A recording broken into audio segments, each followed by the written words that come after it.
1900년 전에 예수께서 이 세상에 오셨을 때에 그때에는 학자들이 많았습니다. 요새 신학 나오는 그런 학자들하고는 틀려요. 거기는 아주 정통적으로 모세율법을 그만 창세기로서부터 그냥 말라기 4장까지 그래서 매일같이 밥 먹듯이 공부하고 열심히 공부하고 하나님의 법들을 연구하고 있었던 그 사람들인데 왜 이 사람들이 모르느냐 하는 문제입니다. 근데 아무래도 너희가 잘못했지 저 사람들이 모를 리가 없다. 신학도 너보다 돈 많이 들여서 공부 많이 했고 외국 유학도 갔다 왔고 세상 정보도 많이 배웠는데 왜 그 사람들이 모르겠느냐 하는 그것이죠. 거기 그 책 안에는 메시아의 오심에 대해서도 예언이 되어 있고 또 예수님이 언제 오신다는 것까지도 전부 다 기록되어 있고 이제 생명의 진리가 나타나는 것까지 전부 다 되어 있는데 다 그것을 배운 사람들입니다. 그러면 그때 사람들이 왜 예수를 받아들이지 않았느냐 그거죠. 그것이 그만 세상 지식이 하나님의 교회에서 높임을 받게 되고 세상 지식이 하나님의 진리를 보면 눌러버렸어요. 그 위에 올라섰어요. 그래서 옛날 히스기야 왕 당시에도 그랬고 또 요시야 왕 당시도 그랬는데 모세율법을 산통 연구하고 제사장들이 그냥 되내고 같이 거사하고 내려오면서도 그때 6월절을 지키지 않았던 일이 있었습니다. 그래서 요시야 왕 당시에 그 국고금을 좀 내고 또 연금비에서 돈을 쏟아가지고 성전을 수리했어요. 전부 다 청산을 하고 해놨다 빌어놨다 하면서 전부 다 이렇게 빚지는 바람에 무엇이 하나 튀어나왔냐면 모세의 법책이 하나 튀어나왔던 일이 있었습니다. 이제 그것을 그 제사장들이 읽어보니까 우리가 꼭 지켜야 되겠다 하는 문제를 깨달았을 때에 요시야 앞에 갖다 주면서 읽어보여 주었어요. 이 성전을 수리하다 보니까 이 책이 나왔습니다. 그러니까 이 요시야 앞에서 읽고 나니까 요시야 옷을 다 찢고 그때 상당히 읽었던 일이 있었습니다. 그래서 예수님 낳기만 하더라도 거기 서기관이나 박세교이나 제사장들이 많이 있었지만은 그들이 하나도 깨닫지 못하게 됐고 예수님께서 오셔가지고서는 그들에게 그 예언에 성취된 세월량의 진리를 증거해 줬죠. 그럼 증거해 줬지만 그들이 그 증거를 잘 받아들였으면 문제는 더 적었는데 자기네들 배운 그 지식이 진리를 받아들일 수 없게끔 되어 있는 것이 그때의 상태이고 지금도 똑같이 마찬가지입니다. 그래서 예수님께서 그들에게 비유로 말씀하셨는데 무엇 때문에 비유로 말씀하셨냐면 오히려 잘 들으라고 말씀하신 게 아니라 듣지 못하게 하시기 위해서 비유를 말씀하셨다. 그럼 그들이 깨닫지 못하게 되는 것과 또 예수께서 비유로 말씀하시는 데 대해서 우리 하나하나 찾아서 보기로 하겠습니다. 마태복음 13장 34절에 예수께서 모든 것을 우리에게 비유로 말씀하시고 비유가 아니면 아무것도 말씀하지 아니하셨으니 이는 선제로 말씀하신 바 내가 입을 열어 비유로 말하고 창세부터 감춘 것들을 드러내리라 함을 이루려 하시니라 그랬습니다. 모든 분에게 비유로 말씀하시고 비유가 아니면 말씀을 하지 않았다. 그래서 이것은 선자로 하신 말씀에 내가 입을 열어 비유로 말하고 창세부터 감추어졌던 것을 드러내리라 함을 이루려 하시는데 창세부터 감춰졌던 것이 바로 뭐냐면 예수 그리스도십니다. 예수 그리스도는 창세부터 감춰졌던 거예요. 그때에 따라서 예수님 오셔도 세상으로서는 알 수 없게끔 되어 있는 것이 예수님입니다. 왜 비유로 말씀하냐면 13절에서부터 그러므로 내가 저에게 비유로 말하기는 저희가 보아도 보지 못하며 들어도 듣지 못하며 깨닫지도 못하니라. 그럼 예수님 왜 비유로 말씀하셨다고 했습니까? 여기 보니까 저희가 보아도 보지 못하고 들어도 듣지 못하고 깨닫지도 못합니까? 네. 그들에게 숨겼단 말입니다. 메시아 오기를 간절히 사모하고 있었던 그 사람들이 막상 나타나니까 오히려 조용하고 비웃고 핍박하고 내주시잖아요. 하게 됐습니다. 예수님께서 비유로 말씀을 꼭 하셨는데 그것은 그들이 듣지도 못하고 듣지도 못하고 깨닫지도 못하게 하십니다. 그러면 이 사람들이 왜 깨닫지 못하게 됐을까? 14절에 보면 이사야의 예언이 저에게 이루어나니 이것을 때 너희가 듣기는 들어 깨닫지 못할 것이요 보기는 보아 알지 못하라. 이 백성들의 마음이 완악해져서 듣기는 듣기에 둔하고 눈은 감았으니 이는 눈으로 보고 귀로 듣고 마음으로 깨달아 보니까 내게 고침을 받을까 두려워합니다. 하야 됩니다. 그러나 너희 눈은 보고 너희 귀는 들음으로 보기도다. 내가 진실로 너희에게 이르노니 많은 선자와 의인이 너희 보는 것들을 보고자 하여도 보지 못하였고 너희 듣는 것들을 듣고자 하여도 듣지 못하였느니라. 이걸 어떻게 들어야 바로 듣느냐? 왜 비유로 말해서 듣지 못하게 했을까? 이런 문제들이 이것이 큰 문제가 되어 있습니다. 그러면 왜 그랬는가? 이 비유로 저희가 듣지 못하게 하신 분이 누구냐? 10절에 보면 제자들이 예수께 나와 가로되 어찌하여 저에게 비유로 말씀하시나이까? 대답하여 가라사대 천국의 비밀을 아는 것은 너에게는 허락되었으나 저에게는 아니 되었나니 그랬어요. 그럼 저에게가 누구였습니까? 그 당시에 성경 박사들이죠. 그 당시에 학자들이죠. 성경을 많이 연구하고 자기들만이 성경을 가질 수 있고 성경을 가지고 예언할 수 있는 독특한 권리를 가지고 있는 그 사람들이었죠. 그 사람들에게는 허락되지 않았다.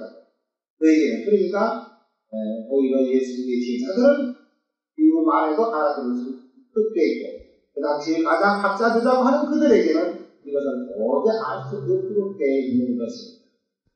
자, 그러면 이 말씀에 대해서 아까 14절에 있는 이사야의 예언이 저에게 이루어나게 했는데 그럼 이사야 29장 11절에서 한번 보겠습니다.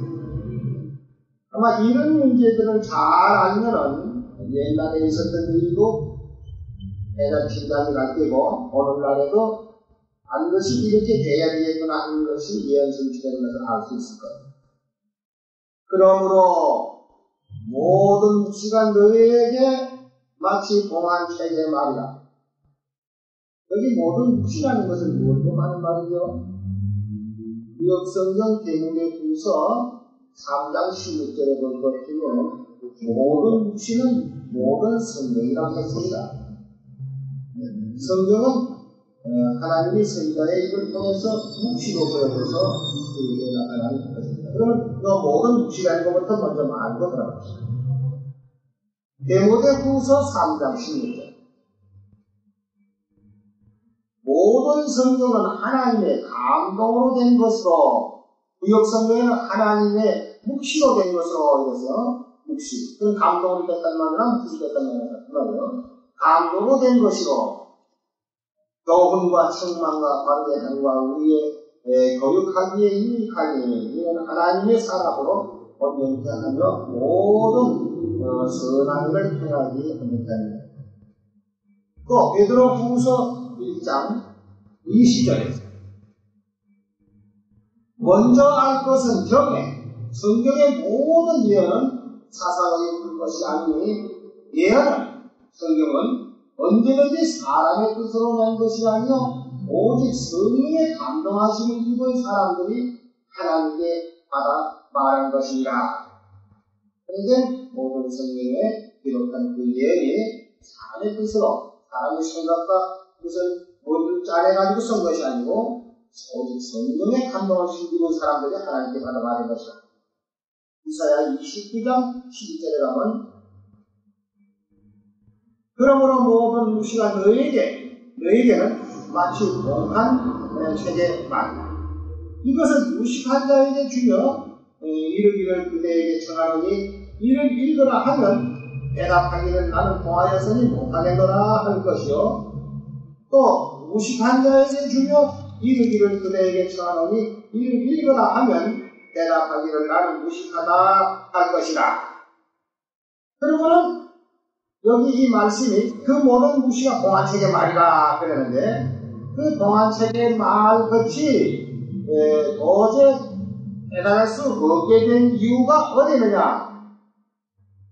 13절에서 나온다. 그 말이 주께서 가라사대 이 백성이 입으로는 나를 가까이 하며 입술로는 나를 존경하나 그 마음은 내게서 멀리 떠났나니 그들이 나를 경외하며 사람의 계명으로 하나심을 알았으리라.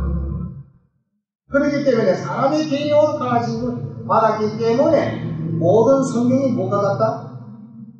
동안책이 말과 같다. 이건 유식의식이 없어요. 유식한 사람에게 주니까 뭐 아는 체가 이거 동했으니까 난 모르겠다. 또 무식하냐? 난 무식하는 게 모른다. 결국 그렇게 되는 그 결과가 뭐 때문입니까? 뭐 때문에 그래요? 사람의 계명. 예, 사람의 계명. 이거 보면 정말 간단하지 않아요. 왜 성경이 동안책의 말이 되느냐 하면은 사람의 계명을 가지고 지키기 때문에 아무리 성경을 수백 독을 통독을 하고 신학에서 만날 이렇게 저렇게 공부를 했다고 해봤던들 이 성경은 그 사람들에게 동안책의 말이에요. 그러니까 오늘날 신학에서나 저런 데서 배운 사람들이 하나님의 계명만 지킨다면 그렇지 않죠. 그렇지만 하나님의 계명을 지키지 않기 때문에 그 모든 글이 동안책의 말이에요. 알 수가 없어요. 그래서 집사들 그러므로 내가 이 백성 중에 귀한 일, 꼭 귀하고 가장 귀한 일을 다시 행하니 그들 중에 지혜자의 지혜를 없이 하고 불자자의 주를 가리라. 어떻게 하면 사람의 계명을 지키기 때문에 딱 보면 답이 여기 다 나오는 거예요. 사람의 계명을 지키는 사람이 되기 때문에 하나님께서 지혜와 총명을 베풀었고 또 지혜와 총명을 베푸니까 성경이 뭐가 같다? 동안책의 말이에요. 이건 뭐 틀림없는 사실 아닙니까? 그래서 예수님께서도 그들에게 비유를 말씀하셨다. 비유가 바로 구약으로 통하는 이 묵시를 보는 것이 되죠. 그래서 다니엘서도 묵시가 들어가 있고 요한계시록에도 묵시가 들어가 있기 때문에 그것은 제가 아무리 안다고 들어봤던 동안책의 말이 되고 많은 것입니다. 그러면 누구 말이 이제 마지막 때에 일어나는데 다니엘서에 한번 가서 보세요. 12장 1절에서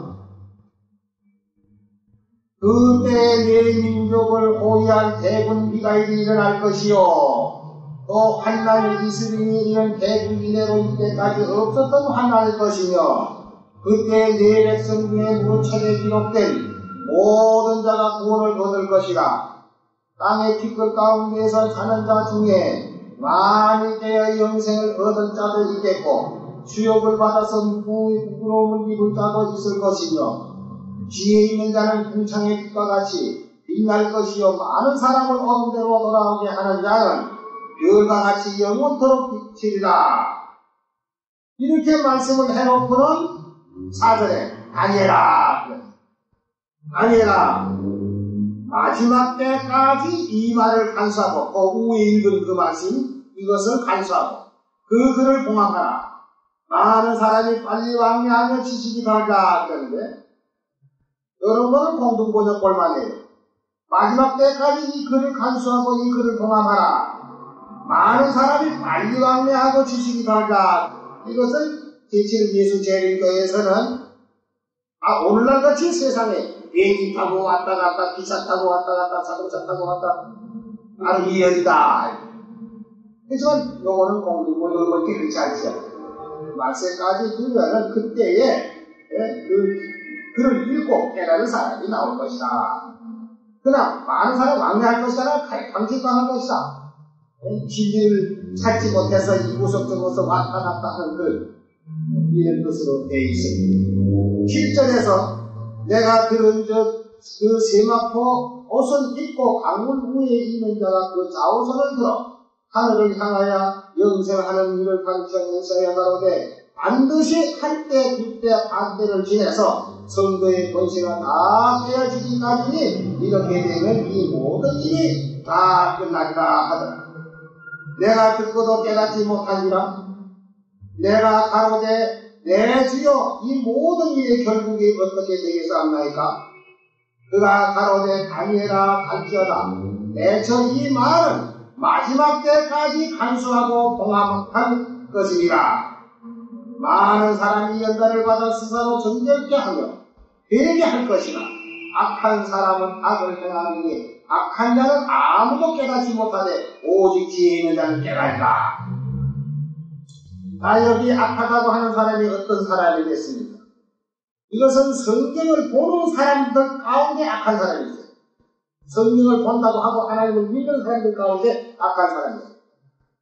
또 이렇게 말하면 성경 믿는 사람이 뭐 악한 사람이 있을까봐 이렇게 하지만 이것은 무슨 악이냐 하면은요, 아까 사람의 계명을 지키는 자에게는 모든 무시가 뭐까지 있다? 동안책에 말하다고 했고, 왜 동안책에 말하느냐? 그들의 지혜와 충분을 빼앗겼습니다. 그런데 여기 악한 사람이 누군가 하는 것을 한 번 더 찾아보도록 하겠습니다. 느헤미야 13장 17절에 가서 보겠습니다. 내가 이게 모든 뒤를 부시죠. 이르기를 너희가 어찌하여 이 악을 행하여 안식일을 범하느냐. 너희가 어찌하여 악을 행하여 안식일을 범하느냐. 그러니까 안식일을 범하는 것이 악인데 그렇다고 해서 안식일만 범하는 걸로 해당되는 게 아니라 하나님의 계명을 범하는 데 대해서 악한 사람으로 지도했습니다. 그래서 이걸 이렇게 골라가지고 이거 좁으시는 거 아니냐 이렇게 생각하는 건데 그렇지 않습니다. 이사야 56장 1절에서 보면은 이사야 선지자는 이 세상 종말까지에 대한 예언을 잘했습니다. 그럼 이게 어떤 사람들이 악한 사람이라고 한번 봅시다. 1절이요. 여호와께서 이같이 말씀하시되 너희는 공평을 지키며 의를 행하라. 나의 구원이 가까이 왔고 나의 의가 쉬이 나타났을 것이니라. 하서 쓴즉 안식일을 지켜 더럽히지 아니하며 그 손을 금하여 모든 악을 행치 아니하여야 하나니. 그 손을 금하여 모든 악을 행치 아니하여. 그럼 손 금하여 악을 행치한다는 말은 그럼 뭐 손 금하면 뭐 도둑질이랑 강도질해서 악이 아니라 일하는 악이다 그 말이에요. 쉽게 말합니다. 안식일을 지켜 더럽히지 아니하며 그 손을 금하여 모든 악을 행치 아니하여야 하나니 이같이 행하는 사람은 이같이 굿이 잡는 인생은 복이 있느니라. 여호와께 연합한 이방인은 여호와께서 나를 그의 백성 중에서 반드시 갈라내신다 말하지 아니하며 고자도 나는 마른 나무라 말하지 말라. 여호와께서 이같이 말씀하시기를 나의 안식일을 지키며 나를 기뻐하는 일을 선택하며 나의 언약을 굳이 잡는 고자들에게는 내가 내 집에서 내 성 안에서 자녀보다 나은 기념물과 이름을 주며 영영한 이름을 주어 끊치지 않게 할 것이며 또 나 여호와께 연합하여 섬기며 나 여호와의 이름을 사랑하며 나의 종이 되며 안식일을 지켜 더럽히지 아니하며 나의 언약을 굳게 지키는 이방인. 그랬으니까 이것은 꼭 이스라엘 사람만이 아니고 한국 사람이나 중국 사람이나 영국 사람이나 이런 사람 할 것 없이 다 여기 포함되어 있습니다. 그러면 꼭 안식일만 말하는 게 아니라 여호와의 언약을 지키는 사람, 여호와의 모든 유명한 법과 계명을 다 지키는 사람에 해당되는 것인데, 내가 그를 나의 성산으로 인도하여 기도하는 내 집에서 그들을 기쁘게 할 것이며 그들의 번제와 희생은 나의 제단에서 기꺼이 받게 되리니. 하나님이 제일 문제 되는데 받아야지 안 받으면 그건 안 되는 거죠. 이는 내 집은 만민의 기도하는 집이라 일컬음이 될 것입니다 했으니까 여기도 보면은 못하는 사람이 악한 사람이 있어요. 나의 안식일을 지켜 더럽히지 아니하며 그 손을 금하여 모든 악을 행치 하느니 이제 일하는 사람은 악을 행하는 사람이다 그 말이에요. 여기 그랬죠. 그러면 신학에 왔다. 악을 행하는 사람은 그 사람. 데살로니가 후서 2장 9절입니다. 악한 자의 임함은 여기 대번 나왔어요. 악한 자의 임함은 사탄의 역사를 따라 모든 능력과 표적과 거짓 기적과 우리의 모든 속임으로 멸망하는 자들에게 임하리니 이는 저희가 진리의 사랑을 받지 아니하여 원함을 얻지 못하리라. 이러므로 하나님이 유혹을 저희 가운데 역사하게 하사 거짓 것을 믿게 하시면 진리를 믿지 않고 불의를 좋아하는 모든 자로 심판을 받게 하려 하시라 그랬는데 요 악한 자가 누구냐 하면요 요거 이제 3절에서 한번 봐요. 누가 그렇게 하여도 너희가 미혹하지 말라. 먼저 배도하는 일이 있고 저 불법의 사람 곧 멸망의 아들이 나타난다. 이게 불법의 사람이 나타난다는 이 데살로니가 후서 2장에 있는 예언이 바로 그때는 무슨 말이냐면은 아무세들이 몽마포란 권에서 하나님의 계명을 갱경을 시켰던 일이었습니다. 그렇게 불법 환자가 나타난다 그랬죠. 8절에 보면 그때 불법 환자가 나타나리니 주 예수께서 그의 입의 기운으로 죽이시고 강림하심으로 나타나심으로 패하시리라. 악한 자의 임함은 사탄의 역사를 따라 모든 능력과 표적과 거짓 기적과 이게 이 악한 자라는 것은 무엇을 하는 말이냐? 하나님의 계명을 인정시키는 사람이고 악한 자라는 거예요. 그러니까 이게 성경을 보면서도 이거 악하다니 뭘 보고 하는 거야? 여기 아마 강도들 보고 한 말이 아니겠냐? 이렇게 생각하면 안 됩니다. 그러면 하나님의 계명을 변경시키는 그들은 이 성경상 악한 사람이 되고 또 성경을 볼 수 없도록 그 성경이 공항책의 말과 같이 베풀었고 그들에게는 지혜와 총명을 베풀었기 때문에 도저히 알아볼 수가 없는 것이 바로 이것이 이 성경의 공한 진리인 것입니다. 우리 먹는 거 하나라도 그래요. 하나님이 다 같은 떡이라도 너 이거 먹으면 죽는다 하면 그거 먹으면 죽는 거고 너 이거 먹으면 산다 하면 사는 거예요. 그만큼 이 성경의 신비라는 것이 예수님의 말씀은 절대적인 우리의 생명이십니다. 내가 예수님 우리 구주를 믿고 예수님의 말씀대로만 그대로 가르치는 대로 우리가 지키고 행하면 우리는 영생이 있다는 것을 확신하면 바로 되는 거예요. 그래서 지혜와 총명이 없는 사람들에게 뭘 하면 지혜와 총명이 온다고 했죠? 에베소 1장 7절 봅시다. 하나님의 계명을 범했기 때문에 지혜와 총명을 다 빼버렸는데 어떻게 하면 또 지혜와 총명이 다시 회복해 들어오느냐? 우리가 그리스도 안에서 그의 은혜의 풍성을 따라 그의 피로 말미암아 구속 곧 제사를 받았으니 이는 그가 모든 지혜와 총명으로 우리에게 넘치게 하사 그의 뜻의 비밀을 우리에게 알게 하셨으니 곧 그 기쁘심을 따라 그리스도 안에서 때가 찬 경륜을 위하여 예정하신 것이니 하늘에 있는 것이나 땅에 있는 것이나 다 그리스도 안에서 공동되게 하려 하십니다. 이 하나님의 계명을 지키지 못하게 되면 악한 사람이라는 것이 이제 우리가 아는데요. 그게 왜 그러냐면 다 사람의 계명을 지키는 사람들이기 때문에 지혜와 총명을 깨뜨렸어요. 그런 거예요. 마태복음 15장 10절에 보면 외식하는 자들아 이사야가 너에게 대하여 잘 예언하였도다. 일러서되 이 백성의 입으로는 나를 존경하되 마음은 내게서 멀었도다. 사람의 계명으로 교훈을 삼아 가라지니 나를 그때의 폐기하는도다. 그러면 자 우리 마지막 성도들은 무엇을 지켜야 될 것인가? 예수님이 우리에게 가져주신 새 언약이 있습니다. 새 언약. 이것은 늘 참 귀가 따갑도록 들을 말씀이 있습니다. 그러면 우리 마태복음 중에서부터 누가복음 하나 우리 거 찾아보고요. 마태복음 26장 17절에 보면 유월절 첫날에 제자들이 예수께 나와 가로되 유월절 잡수시기를 어디서 예비하기를 원하시나이까 그랬죠. 그래서 가서 예수님이 시키신 유월절을 예비했습니다. 27절에 보면 또 잔을 가져 사례하시고 저에게 주시며 가라사대 너희가 다 이것을 마시라. 이것은 죄사함을 얻게 하려고 많은 사람을 위하여 흘리는 바 나의 피, 곧 언약의 피라 말씀했고, 이제 누가복음에도 역시 똑같은 말씀 22장 19절에 또 떡을 가져 사례하시고 떼어 저에게 주시며 가라사대 이것을 너희를 위하여 주는 내 몸이라.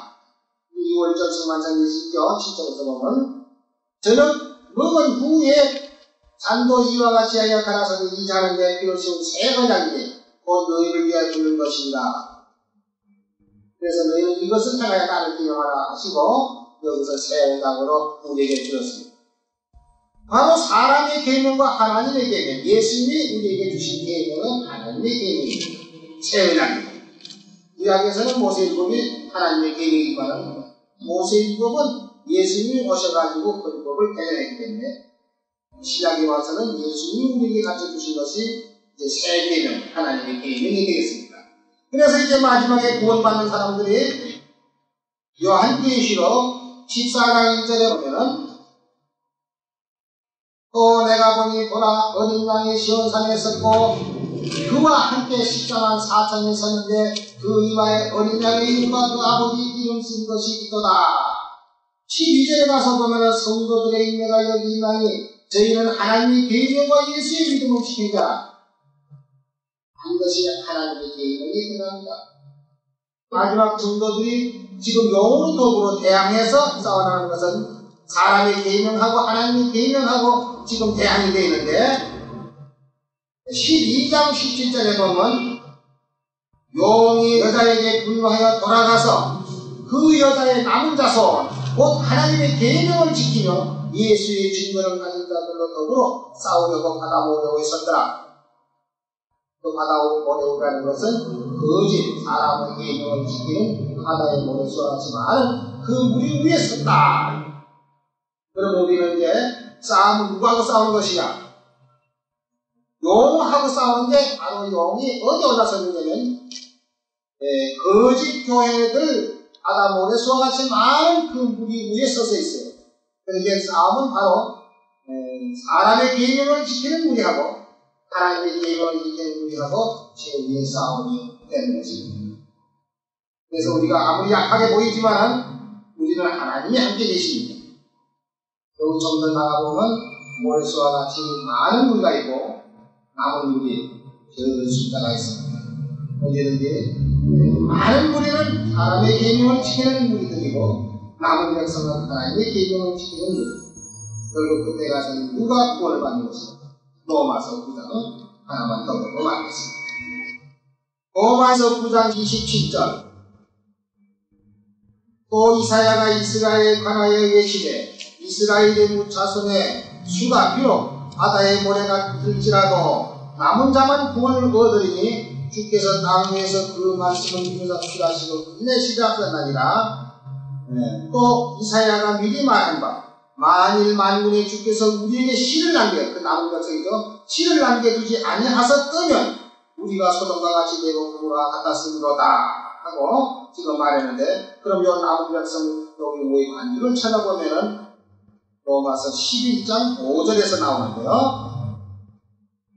그런즉 이와 같이 이제도 은혜로 택하심을 따라 남은 자가 있느니라.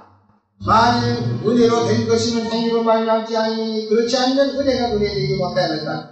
그런즉 어떠하뇨? 이스라엘이 구하는 것을 얻지 못하고 해변가에 몰수같이 많은 그 이스라엘이 구하는 것을 얻지 못하고 오직 택하심을 입은 자가 얻었고 그 남은 자들 해변가에 몰수같이 많은 그 남은 자들은 완악하여 졌느니라. 왜 그렇게 되느냐 하면은 8절에 보면 왜 그렇게 됐다는 그 이유가 나오죠. 기록된 바 하나님이 오늘날까지 저에게 해변가에 모래수와 같이 많은 저에게 보면 신령과 보지 못하는 눈과 듣지 못하는 귀를 주셨다는 것 같습니다. 하나님의 계명을 지키는 자에게 무엇을 없앴어요? 지혜와 충격을 없었어요. 혼미한 심령, 보지 못하는 눈, 듣지 못하는 귀 이걸 주셨기 때문에 해변가에 모래수와 같이 많은 이스라엘이라고 하는 그들이 다 멸망으로 들어가고 남은 백성 마지막 성도들이 이제 변을 입고 하나님의 나라에 가게 될 것입니다.